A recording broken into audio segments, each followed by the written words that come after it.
Nadia's fingers tightened around the edge of the table as the front door swung open.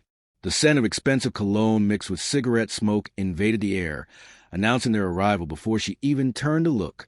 Her father, Rashid, entered first, his usual indifference intact, followed closely by the three men, Faisal, Imran, and Sajid, his closest friends, though they always felt more like uninvited guests in her home. Faisal spoke first, his voice carrying the easy confidence of someone who had never been told no. "Nadia, you didn't tell us you'd be hosting tonight." She forced a thin smile, knowing it wasn't questioned. The men moved in like they belonged, sinking into the plush chairs, their laughter filling the room as if she wasn't even there. Rashid, as expected, gave her no acknowledgement, already lost in a conversation about business deals. Nadia studied them carefully. Faisal, always the loudest, his charm carefully manufactured. Imran, quiet but deliberate, his presence calculated. Sajid, the most unreadable, his gaze heavy yet unreadable. She had long learned that words were their weapons. They never needed to raise their voices to make her feel small. It was in the way they controlled the space, the conversation, the very air in the room. When she moved to clear the table, Faisal reached over, lifting the empty glass from her hand before she could. "Let the men talk, sweetheart." A flicker of something hot burned in her chest, but she swallowed it down. She knew this game well. They were testing her, just like they always did. And like always, Rashid said nothing. She let the glass go, but not before meeting Faisal's gaze head-on, a silent warning passing between them. This time, she wouldn't be so easy to overlook. Nadia set the drinks down with steady hands, refusing to let them see any hesitation. The conversation flowed around her, circling topics she had no stake in. Money, power, control. Words spoken not to inform, but to remind her of her place. Faisal took a sip and smirked. "You always this quiet, Nadia, or just around men who actually run things?" Imran chuckled, tapping his fingers against the armrest. "She listens, though. That's a skill most women don't bother with these days." Sajid, silent as ever, watched her.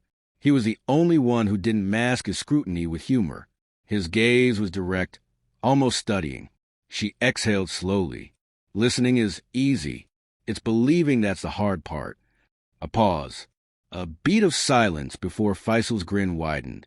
He leaned forward. "Oh, and what don't you believe?" She met his gaze without flinching. "That any of you have ever been told no." Imran laughed, slow and measured, as if he had just confirmed something about her. Rashid shifted in his chair, but said nothing. As always, he let them speak for him. Faisal set his drink down. No is a matter of negotiation. The right person can always change a no into a yes. The air thickened. Nadia knew this moment well. The push, the unspoken challenge. They were waiting to see if she would step back or press forward. She tilted her head, forcing a small smile. Maybe, or maybe some people just don't ask the right way. Sajid exhaled a quiet laugh. The first sound he had made all night. Interesting.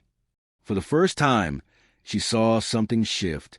They weren't just sizing her up. They were intrigued. And that was dangerous. Rashid's phone rang, cutting through the tension. Without a word, he stood, answering as he walked away, leaving her alone with them. The room settled into an eerie quiet, only the faint clink of ice against glass breaking the silence. Faisal stretched, his smirk never fading. "So what happens now, Nadia? You've been bold tonight." "That's new." Imran leaned back, studying her like a puzzle he was close to solving. "I think she's testing limits." Sajid finally spoke, his voice low, or setting them. Nadia ignored the flicker of unease creeping in. She refused to let them dictate the moment. "Maybe I'm just tired being spoken for." Faisal laughed. "Spoken for? Sweetheart, you barely get spoken to." She held his gaze, refusing to react. That was the game. They prodded, pushed, waited for cracks to form. But cracks only appeared if you let them. She reached for her glass, deliberate, slow. "You assume too much." Imran smirked. "And yet, we're never wrong." The confidence in his voice was maddening. the certainty of men who had never second-guessed themselves. But she wouldn't let them win so easily. She leaned forward slightly. "You don't know me as well as you think." Sajid's stare sharpened. "Don't we?" Something shifted. It wasn't a question. It was a statement, a reminder. A cold realization settled over her.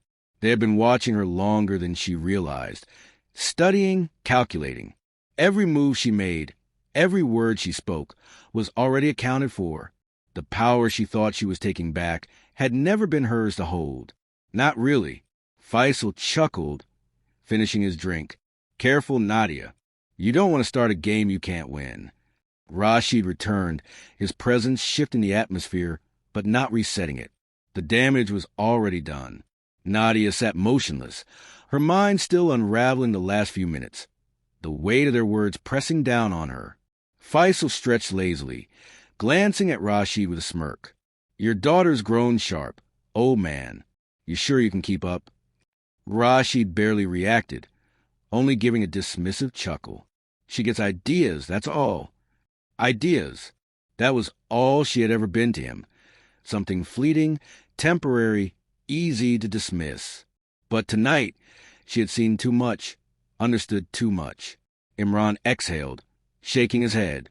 It's funny, really, watching someone realize how little control they actually have. Sajid's gaze never left her, and how quickly it could be taken away. A cold chill crawled up her spine, but she refused to let them see it. Instead, she smiled. Slow, calculated. Only if you believe control is real to begin with. For the first time, Faisal hesitated.